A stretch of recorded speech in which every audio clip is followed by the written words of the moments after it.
Dear friends, this is JCB Live. Tonight it's an happy hour. And guess where we are? In the most happy place on earth, closest to Mother Nature ever possible. I'm going to be enjoying this amazing time with our very good friend Joe Papendick, who manages all the landscape, all the gardens, and all the properties of the Boisset collection in the United States. It's very exciting to be with him because he's had extensive knowledge, passion, and true love of Mother Nature. You will see it through his discussion, his speech, and of course his energy. He's all about the extension of what Mother Nature has to offer. So to make him come even faster, I will remain in the Napa Valley with our very good other friends, John Legend, and taste a little LVE Blanc de Blanc 2016 vintage. And welcome Mr. Joe Papendick. Thank you, Agent Charles. Oh, Joe, great to see you. Flowers for you, some nice zinnias and dahlias from our garden. You are blessing me with all the true colors of life. Look at those. Well, let's start, Joe, with a toast. Cheers. So, born and raised in Mother Nature. Yes. This is going to be an exciting time because Joe will tell us all about the secrets of plants and the secrets of Mother Nature. So Joe, to give everybody a perspective, tell us about your first love and passion with Mother Nature. Unfortunately, I don't have a distinct moment when I first fell in love or was enamored with Mother Nature. I grew up in an area that had a large backyard that went into the open hills and was able to always kind of have an experience climbing trees, being in rivers, being in the dirt. My parents were living an alternative lifestyle, and we were growing our own food. We had our own chickens, we had our own bees in our backyard. And so it was always, that was part of almost a chore. And then when it switched from becoming a chore to a love and to a reward, was gradual. And I don't have that moment when it was distinct that I'd say, oh wow, at this time I am suddenly amazed and dedicated to it. I feel like it came more through environmental restoration. So working with ecosystems in college and wanting to restore native ecosystems with native plants. And then moving from those into farming and gardening as a way of how is what we eat connected to the ecosystem and to Mother Nature. Wow, that's a fascinating background. So when you say alternative lifestyle, you mean, living from what they grow? Yes, I do mean that. I don't mean an extreme lifestyle. Yes. Still 9-to-5 jobs, still working hard in the regular economy. Yes. However, wanting to take responsibility for their actions in their footprint. So yes, at home, growing our own food, being craftsmen with woodworking and with art, and living a holistic manner that was healthy for the individual and also healthy for the environment around us. So that involved growing our own food and having our own chickens and having our own bees. And how does that define who you are today? Because this is quite amazing. Is it something you would recommend to people to really raise their family within this environment? Definitely. I am very pleased with how I look back on my childhood, and I would recommend having those solid informative experiences connecting to the mysteries of nature, the mysteries of what are out there, and to being able to have that sense of play in contact with dirt, with trees, with what's natural, what's out there. What are the most exciting mysteries of Mother Nature you have actually discovered on your own as a child and as you've graduated to become an adult today? Let's go. Not an easy question. Not an easy question, yes. We're moving back into the vaults of my mind. I would say the kind of mysteries are think of surprises. Yes. But as in the beauty that you find in a bird, learning a bird species, seeing them come through, watching cycles of seasons and when things come back. So native wildflowers, and learning kind of the community of plants that are in the environment you're growing into and you're involved with, and that mystery of, say, some of the wild coastal irises that disappear during the summertime, go dormant, and then come February, boom, you have this delicate but very, very beautiful iris that's out there on the coast. Do you actually believe there was someone creating this world as perfect as it is today? Because when we look at Mother Nature, from the insects to the animals to the plants to the trees to everything we're surrounded by, it's a pretty perfect environment. It's an amazing environment. I don't believe that there was a creator that created it. I believe it has evolved. It has become one of itself, and that is why it's so intricate and so amazing, is that science behind how everything is intertwined and interrelated has built upon itself, and it continues to change and to evolve. And the impressive aspect is it's not stuck, and especially as we find humans toiling with it and creating, unfortunately, a lot of destruction in it, nature itself is able to repair itself and solve some of these solutions if we give her and the cosmos time. If we go too fast in destructive methods, the perfect, or what's there, won't be able to deal with the human infliction and for sure, and that damage that's happening. So to be able to allow for the intertwined the ecosystems and the interconnective systems that can repair and can help to rebuild and restore our world and our planet and the health that's there is important. Well, I fully agree. And as we hear in the magnificent theater of nature that we've created together, yes, and that you're tending every day, is it what you want to demonstrate here as the theater of nature? Yes, it is. I feel very grateful to have had the opportunity to start this garden from essentially a dirt parking lot. Looking back 9 years ago, this whole spot was a compacted, empty, clean slate, but a parking lot, a compacted piece of damaged earth.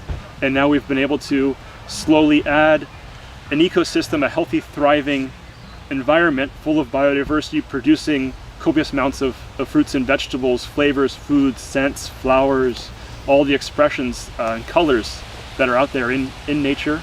And it is very rewarding, and it's rewarding to see where it's going to go too, as it begins to develop its own life. And we have the volunteer plants that come in from a bird planting them, and they speak for themselves of the season or the time that they're here. And we call it a theater because it's obviously what life is about, and we all the actors of it, and we all contributing greatly to all of it if we decide to do so, as you said earlier. So you have 5 key parts, right? The soil, and you want to walk us through? Sure, we'll go through the acts. We broke it down, and we did a very good job of discussing how do you make the theater of nature, especially the topic of biodynamics, accessible. And by doing those acts that you broke it down, it takes each part that is so important to learn about and then shows how it's interlinked. We have Act 1, the plant, or the soil, starting with the basis of the earth. 2, the plants. And I think as we go through them, Joe, explain as well why it's so important through each of those acts to pay attention. As an example, soil is the unseen. It's under us. And remember the old saying of our friends, the Indians, take off your shoes and caress the skin of Mother Nature. Everything happens under us. And that's really a critical area, isn't it, for people to think of. So what do we show in the soil side? So the soil side, because it's such a critical area, it's where all of the health, the substance, the immune system of the plants and of the soil, of the earth, resides. We took 4 different garden beds. 2 of them, we've added no compost, only water, seeds, or transplants. And the other 2 beds, we would add an inch of compost made on site from our old plant residues that have been broken down. And those the contrast between those 2 beds of only amending with a naturally occurring compost occurring on site is phenomenal. The contrast between what happens. Yes. And it's what's the invisible. With a microscope it is visible, and now it's been documented, that relationship of the soil food web, similar to an ecosystem that we're familiar with, say a coral reef, where you have the That's reef right. and all of the fish and the plant life that's happening underneath the sea, in the soil, those same relationship of mushrooms, of microorganisms, of microbes, of invertebrates are all interreacting and helping to stimulate root growth, to feed plants, to fight off disease, to create that balance. And by adding compost, you add that life into the soil, and you can tell the difference in these garden beds. This amazing life under us. Yes. So then what happens in the Then theater? we move to plants. We go above ground, what's growing, and we definitely in that section wanted to focus on the grapevine. This being a vineyard, and our main crop are grapes, and producing amazing wines. Yes. So we go out into the vineyard as we walk through Act 2. And we show all the different vineyard management techniques. Correct. Canopies, openings, leaf management, and all that which is important for people to get an idea of it. Yes, but we also mentioned that the grapevine is not grown in isolation. It is grown in a community of other plants. What is the cover crop that's underneath the soil, or in the soil that's feeding the soil? What are beneficial insectaries that are helping to provide support to the grapevine? And how does it work as if it was in, once again, an ecosystem, a forest or a prairie? What are the layers that are happening in nature? That's That's right. Act 2, the plants. That's it. Act 3, we move into the insects. And we start slowly. Very important act. Yes. So we start slowly with the smallest of insects. Those are those beneficial insects, our first line of defense against pests. And if you have a healthy insect population on site, you will not have a pest problem. Because those beneficial insects are here, they'll be feeding off of your pests and keeping everything in balance. And this is why in a healthy ecosystem, you don't have to go out there and spray for pests. The ecosystem balances itself. It On works its out own. On its own, as nature is intertwined and supports itself. Yeah. But then moving into more of the cultivated side of the world, we do have, of course, our honeybees. Yes. And our honeybees are very important for pollination, not only for pollinating the fruits, for the fruits to be able to set fruit, but then also for pollinating or for fertilizing seeds, so that we'll have seeds for the next generation, and seeds of our native plants too. If we don't have those pollinators to pollinate our wildlife that's around us, our floral, that will collapse. And that's what's going to be supporting us. And so we won't have those elements there either. And we have those beehives in the vineyards as well, because they create this amazing environment in addition to the gardens. Right. Absolutely. And then as we move up to a little larger animal, we have our chickens, we have our goats, we have sheep, and then we have a tribute to the cow. The cow is so important in biodynamics, and unfortunately we don't have enough room for a cow in this garden. It would need the entire space, and we would be left without much else but a cow. Luckily, they are elsewhere on our different properties. Yes, we have them, we can source them, and they can provide us with their wonderful and very potent manure and energy to bring into the Very property. much so. And then we continue with the biodynamic expressions, right? We'll moving into the element of animals. Act Yes. 4 moves into the vineyardist, the human, Yes. our decisions that we make. So we are an animal, but we decide to separate that into the element of our choices. How do we farm sustainably, biodynamically, organically? What does that mean? And that's where we move into Act 5, the wholeness. The wholeness. So, Tying it all together. Joe, I think we need to have a last toast before we introduce our fantastic Deloach Estate wine. And it's a perfect time. You're going to have to finish your last sip. Well, it's a that's treat. We delicious. are together on a great discussion. We cannot not finish such great wines. So now we are enjoying the Deloach Estate. The Deloach Estate has been farmed organically and biodynamically since we acquired the winery and converted the entire estate into organic and biodynamic farming. So I would like Joe, as we have another toast, to nature and the world that makes us better person, to define the 3 key principles for everyone that is with us today. Sustainable, organic, and then the final step, biodynamic. And it's a lot of work to define, but I think anyone needs to really understand our commitment and more importantly where everything and everyone should go towards, which is that new phenomenal world of organic and biodynamic. Excellent. It's quite a endeavor, but we'll dive into it. Well, maybe Yes. just first sustainable. What Yes. does that mean? So sustainable, there are some wonderful certification programs out there. I'll talk about those afterwards. But we're starting off, of course, with the word to sustain. That's right. You're trying to achieve, you're not depleting, you're not extracting, you're not causing harm. Sustaining is staying, I feel, at the status quo. You've taken an environment and you're able to not deplete it, but sustain it. Though certification agencies have worked now with an evolution. How it's a process. In each step of the way, how can you become more sustainable? As of course we grow, as our economy grows, how can you keep that growth of the economy moving but sustaining? Yes. So that's always the important. You want to sustain that. So they've looked into three different aspects of the environment, the economy, and equity, human equity. Yes. How are humans, what's the labor component in all of these aspects? So sustainable intertwines those three so that they'll all be sustained That's equally. a great way to define it, for So sure. you have to work together, say with our solar panels here on site. Mm-hmm. We're able to sustain our energy usage. How do we sustain our environment? Through our organic and biodynamic practices, which we'll talk about later.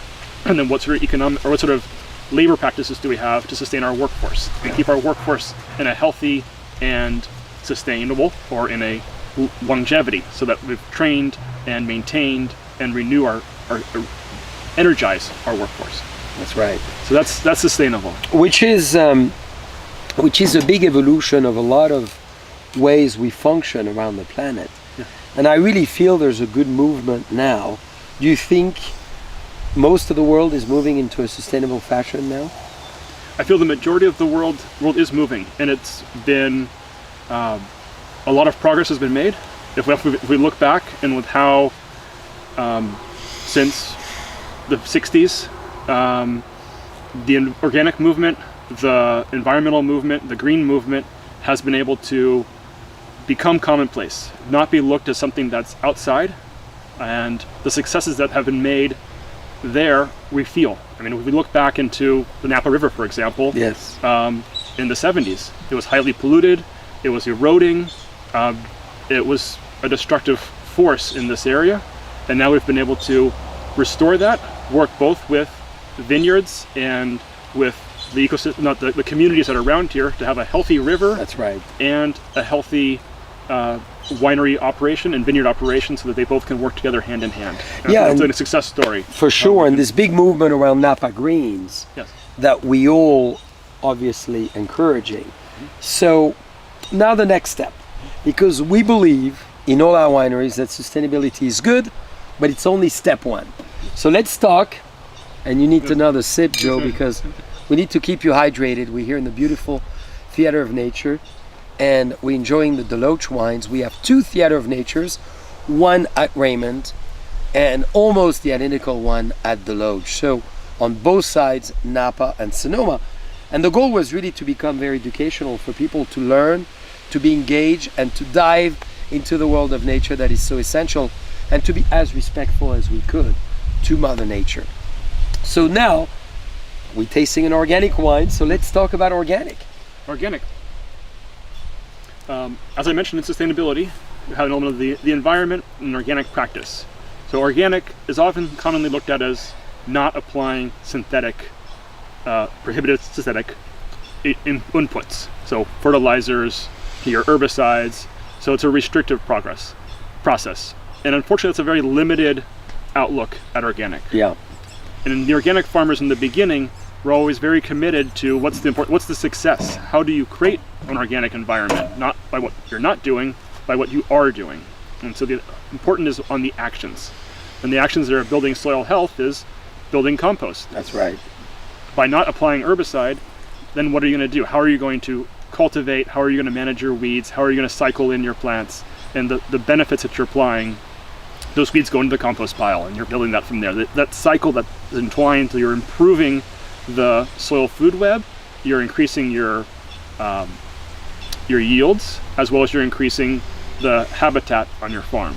So that's organic, is those beneficial actions that happen to create a healthy ecosystem that doesn't have synthetic or prohibited toxic Yeah. inputs. Which is really in many ways coming back to what we've done all along before we invented all those products. Correct. So we coming back to our roots, we're coming back to the basics Yes. on how maybe our great grandparents would have done it. Maybe not our grandparents, because that's the time where pesticides and synthetic products started to come out. And the challenge of those, I want to really emphasize, I'm asked the questions all the time. If it's not an organic wine, how many molecules are there in here that you don't understand? And I say a lot. Because obviously they go through the grapes and end up eventually in your glass. So we live in a world of unknown where health could be at risk. So I think we all need to push this vision of organic. But the most exciting is obviously the next one, and maybe you want to talk about Steiner and Maria Thun at the same time as you develop biodynamic farming. Biodynamics, yes. So biodynamics takes it another step further. It you have to first be certified organic, so you have to be doing all of the organic practices. Yes. That's I mentioned, building healthy soil, and then not using any of the synthetic or toxic inputs. And biodynamics then moves a little bit further. And organic has also collaborated with biodynamic, and they are incorporating more of these also into their certification process. But the aspects of building biodiversity, biodynamic has a requirement where 10% of the property, the estate, it looks at the entire environment around you. Where organic, you can say, okay, I have this 1 acre, and I'm just going to certify that 1 acre. Biodynamic says, well, no, what's your entire property? What's happening? What's intertwined? How are your hedgerows? How is your fence line? What else is around there? And how is that being managed? And how is that benefiting the crops and the environment around you? And then also, how's that intertwining with what's happening downstream? That's right. And upstream, and with the cosmos. So it's the intertwining of the whole world from your property. And it has that requirement. 10% of the land has to be set aside for biodiversity, for the habitat, for the environment, for nature that was here before us, and that will continue to move on and be here with us. Biodiversity, the requirement of building your own compost, and yes, not only moving away from those synthetic inputs, but all inputs. And that's very difficult, but they want to see, and the process of becoming biodynamic is always seeing progress. How every year have you made steps to become more sustainable once again, but to become more self-sustaining? How is your environment taking care of itself and maintaining itself, creating that balance? And in wine, we always talk about balance. That's a right. balanced vineyard that's able to be checks and balance, not over vigorous, but not depleted, not stressful. And so we want balance in our ecosystem as well. We don't have a huge pest outbreak. We have a few pests, and those beneficial insects can manage that. So creating that equilibrium. And do then you lastly, find that wine balance before we go to the last? Oh yeah, let's check. You see, let's check. I think it's so important. Here we're speaking true volume of Mother Nature. And I love it because that balance we get is literally from a very natural fermentation. And really accompanying the wines, giving literally the grapes full expression up to your glass. And here's the results. What do you think? It's excellent. I do think it's very balanced. It has a wonderful, enticing nose with a hint of vanilla and taffy, but then you get the expression of fruit. Yes. The flavor of the grape comes out, and biodynamic with all of the plants, we want them to be an optimal expression of themselves. That's right. And we want ourselves to be our optimal expression of who we are in that ecosystem as well. And I feel that finds, you get the grape, you get its expression of this was 2017, so this year, this vintage, this moment, and then you have a wonderful finish. It just lingers, it plays with you, you want to almost slow down and enjoy it so you can have that finish stay with you. Well, luckily we have a little more. Yes. So then the last point of biodynamic farming. The third point, yes, a very important aspect, and this is one that tends to isolate some people, I feel. The language involved in this is hard to relate to. Yes. And this is the element of the preparations and how and I'll go with the Steiner and Maria Thun to help to use those as tools to explain what's happening. So the biodynamic preparations are where we're using different combinations. So we have the bio, the earth, and we have the dynamic, the energy, coming together. So an example, one of these is cow horn and cow manure for preparation 500. That's done buried in the winter time and sprayed in the spring and sprayed again in the fall. That preparation brings two elements of earth, corn, celestial energies. It's a force, but it's also a tool as a farmer and a gardener, and it's an additive, but it's also a thing that we can cultivate here and grow here on our site to enhance our site. And the preps, there's also preps for the compost piles, there's preps for summer, and different preps. And those preps are something that separates and is very unique. It's like a tea preparation, really. Correct. It's a way to harness the forces, the energies, the nutrients that are in herbs, that are in the earth, and direct them. And it's really treating your vineyards or your garden by the plants that surrounds your garden. Correct. So do you want to list some of those plants? Because I'm sure many of you know those plants, and they are the one you actually use as an infusion, either for digestion, for sleeping, for relaxation. Yes, like chamomile. Chamomile is one of them. You have chamomile, yarrow, dandelion, stinging nettle, horsetail, Nettle. and valerian. And nettle. Nettle, yes, stinging nettle. Yeah. And the oak bark. That's of course, right. the wise oak tree. So all of those use very much in homeopathy as well, which are very good for the body. So typically what is good for the body is good for nature and vice versa. Yes. So Joe, could you tell us more about the cycle of Mother Nature and how it's all intertwined? Because we're not alone in this galaxy. So would you please define the interaction between the moon, the sun, and obviously the earth? Of course, and that was a little bit you mentioned referring to Maria Thum. Yes. And she has developed, so Steiner, if we go back a little bit further to help to introduce Maria Thum. And dear friends, this is the actual original and still the best biodynamic guide ever produced to sowing and planting. This is literally in full details. If you're passionate about it, we could give you more information, but everything that Joe discussed, and we'll go more into the details, as a calendar that was defined by this wonderful German lady, Maria Thun, that really defined the almanac and the biodynamic almanac for the farmer, for the garden, and the grower. Mm-hmm. So before we get into Maria Thum, we should start with Steiner. Yep. And how Steiner became involved. So Steiner is a philosopher in the late 1800s, early 1900s. Europe was in a decline with fertility, with vitality after World War I, and there was a crisis in agriculture. Well, it was a crisis, a larger crisis, but in agriculture there was a large crisis of fertility. And farmers went to Rudolf Steiner asking for advice, for help. And Steiner had a unique perspective. He developed the Waldorf School, which is based on experiences, and they wanted to see his perspective. What was his advice? And he gave a number of lectures, which are the agricultural lectures, and you can read those. Yeah. But I'm always hesitant to bring it all in Steiner, because he gave these lectures to a group of farmers, and each farmer took their own experience from that lecture and went out and experimented in their fields what they could bring back vitality and bring back the life force into their farm, into the nutrients, into their food, to help deal with the crisis that was happening in Europe at that time. Maria Thum was one of those students who was there, and what she linked on with Steiner's talk was the rhythm of the cosmos.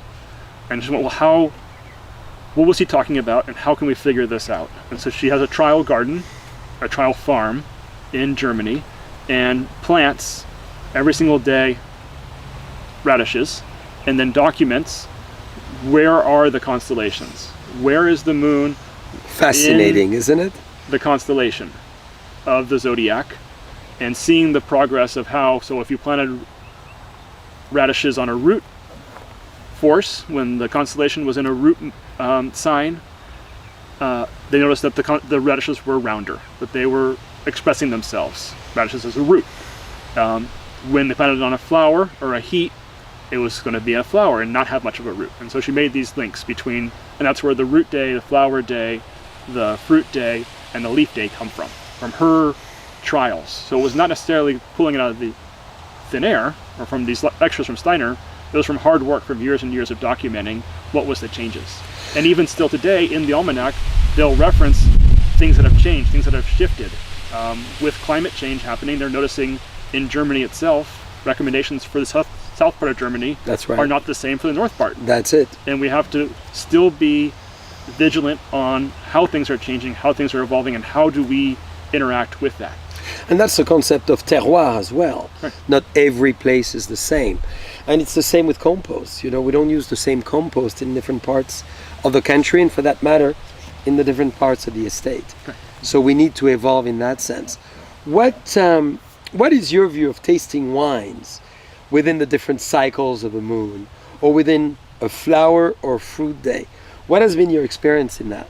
Well, on that one I haven't taken detailed notes, but I will say wines taste different.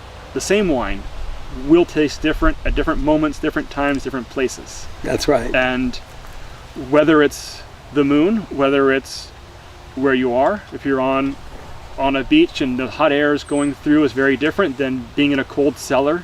And I think the wines will taste different. So wines are from a place will also taste different from their place. So for example, going back to the Deloche, to be able to taste the Deloche Chardonnay on the estate in its spot where it's been grown, cultivated, and is connected, I feel it speaks the most of that, and you have a connection to that. Taking notes, we should look on, well, if I'm tasting it during a fruit day, is it going to, yes. So now it's a true question. I let you finish the estate Chardonnay, and we're going to go through the quiz. I have a Marlborough, one of the most amazing vineyard designate, one of the vineyards Deloche actually partner with, called Marlborough. It's a Pinot Noir, 12-acre, unbelievable estate. Marlborough is the name of the owner, which happens to mean in Japanese, whimsical dreams. And I would like to ask Joe to give us 3 words to describe this wine, and tell me if we're on a flower, root day, leaf day, or fruit day.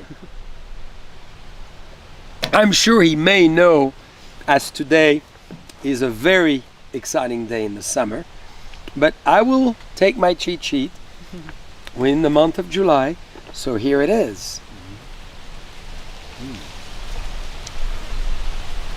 Joe, we are very lucky.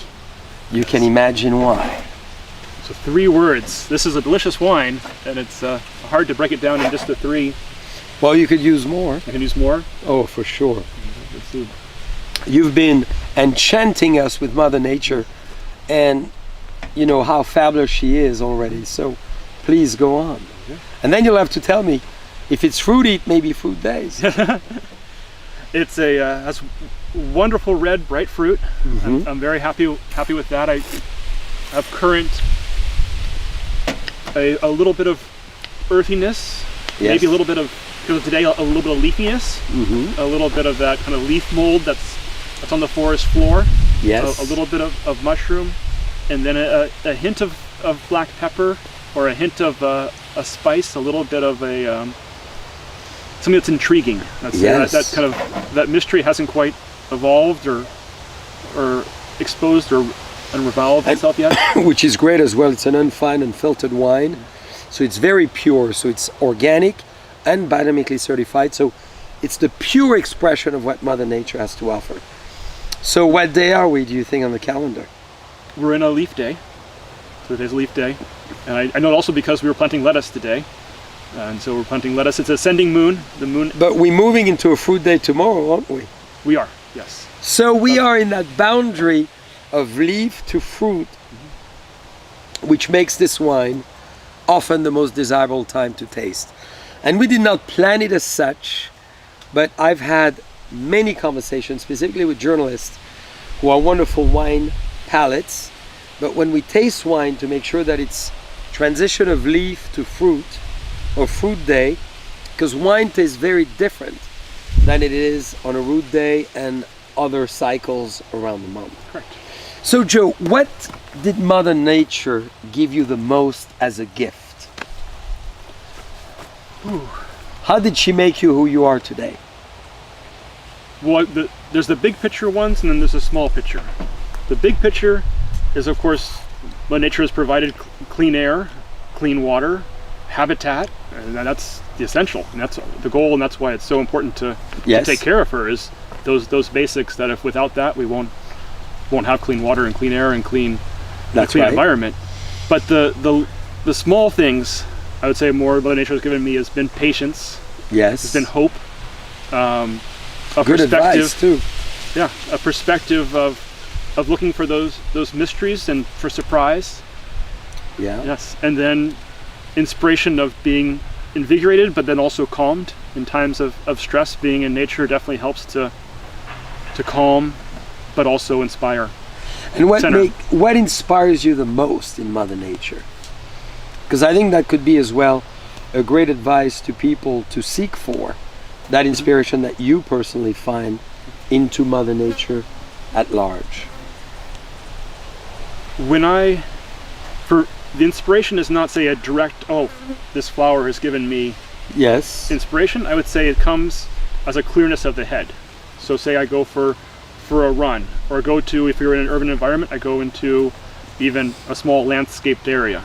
And having that calmness, the zen of being in that environment, opens up connections of synapses that are between, maybe you're working through something, an issue in my mind, and that inspiration comes out as a solution to that. Thanks to Mother Nature. Thanks to Mother Nature. To be outside and to quiet the voices of all of the noise around, and to have the voice of Mother Nature soothe, but then allow for inspiration. Can't say X, Y, and Z, but allows for a clear perspective. She often gives you the answer. Yes. Yes, we just need to listen to her. So, Joe, talking about Mother Nature, I just want to go back to organic and biodynamic. Many of our friends listening with us today have a small garden, maybe it's a balcony, maybe it's a pot of herbs or tomatoes they've planted. How would you advise everyone to move into the world of organic and biodynamic, and give them a few clues on how to do it? Well, start by doing that, by growing something. Yes. And then looking at how are you going to grow it, and taking care of it, and listening to what the plant needs. So of course it's with adding compost, building compost. And whether you're in an urban environment, wonderfully now most of them are connected to an urban composting facility. So being able to provide that, your food waste will be going into a stream. A lot of urban aspects are, I feel, becoming more green than rural aspects, because they have a community that is supporting it, and because it's so essential for the footprint of an urban environment to be recycling, reusing, and reducing their waste there. And rural environments are a little bit more cavalier about what they can get away with, and are not taking advantage as much of those, or don't have the community or support of the people behind it. Yeah, the famous 3 R's. Yes. And reusing as well is very important, and bringing back to Mother Nature what we took from her. Correct. And putting back into the earth. Yes. Now, on that note, you know the famous expression, tell me what you eat, I'll tell you who you are. What's your view of that expression, and how would you suggest we capitalize on Mother Nature for that? Well, how I became a gardener is through that relationship of wanting to be connected to the earth, enjoying my connection with the earth. And so who we are, that's our most intimate connection, is through what we eat. Yes. Putting your lips on the grapes of this wine, or what we eat through the different seasons, and moving away from the least processed. So having all the food be in its raw, purest stage, and cooking it to express its, for example, these tomatoes.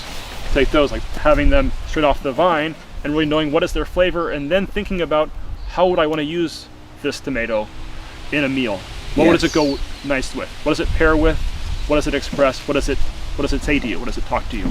And then becoming that direct connection of pure ingredients, I feel is the most nutrient important, most nutritious for ourselves, for our Yes. minds, for our health, for our body. And with that, then we can be the best individual that we can be. Naturally. Yes. So, if we go back to those varieties of tomatoes, and maybe these artichokes, and maybe those flowers, you've been cultivating your own seeds for a long time, as well as really capitalizing on the heirloom movement that has started here quite some time ago in California. Would you want to share more about that?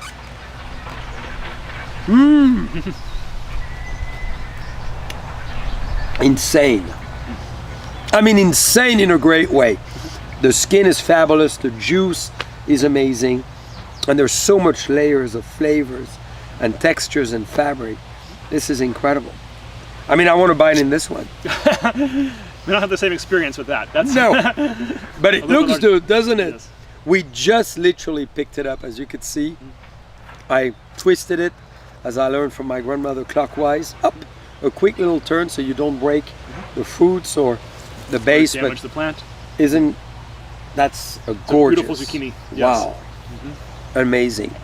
Yeah, so tell us a little bit about your research and what you've done to be really true to the history of Mother Nature, as I'm going to try another Try tomato. another tomato. Yes.